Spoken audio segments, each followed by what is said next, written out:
Prince Harry has drawn the battle lines with his father Prince Charles, as their royal row threatens to rumble on, a commentator claimed. The couple made the landmark decision last year to leave their royal life behind and set up home across to the pond in a bid to live a financially independent life away from the monarchy.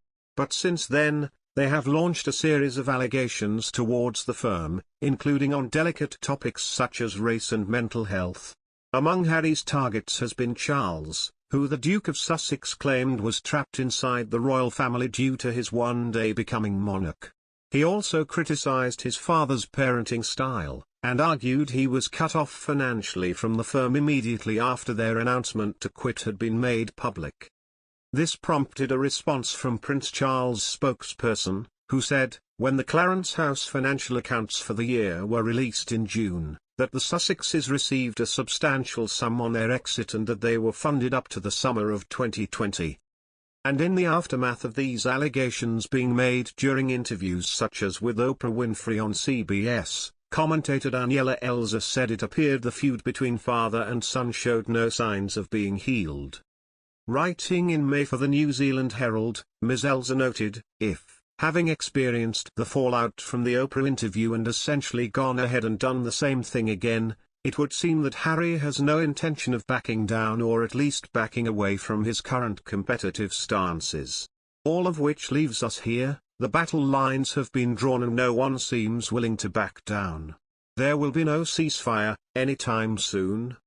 Sadly, it is hard to see how any of this ends well for either side. In September last year, the couple signed two lucrative contracts with streaming giants Netflix and Spotify, confirming two projects ready to begin with the former. The two Netflix projects include one by Meghan, who will be producing an animated series called Pearl. Meanwhile, Harry's contribution will include a documentary on the Invictus Games, the sports competition for wounded ex-servicemen and women.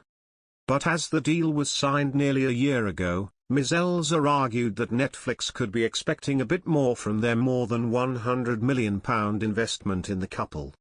She added, when the Sussexes do start unveiling their slate of TV and podcasting projects, they will get one shot, that is, one chance to impress audiences and make their mark either in terms of steaming figures or critical plaudits.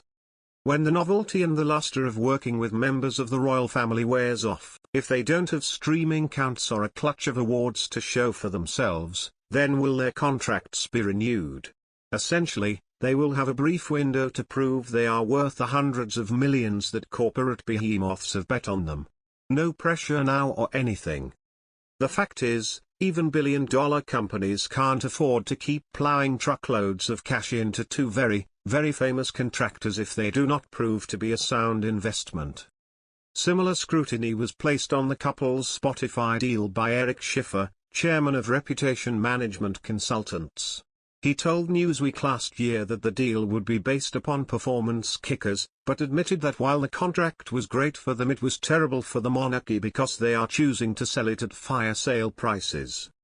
He concluded, I think they are systematically benefiting from the halo of the monarchy. If Harry wasn't involved, no one would care about this, if she didn't have the royal ties. There's this reckless war on this pristine historical brand that has represented the people of England for centuries.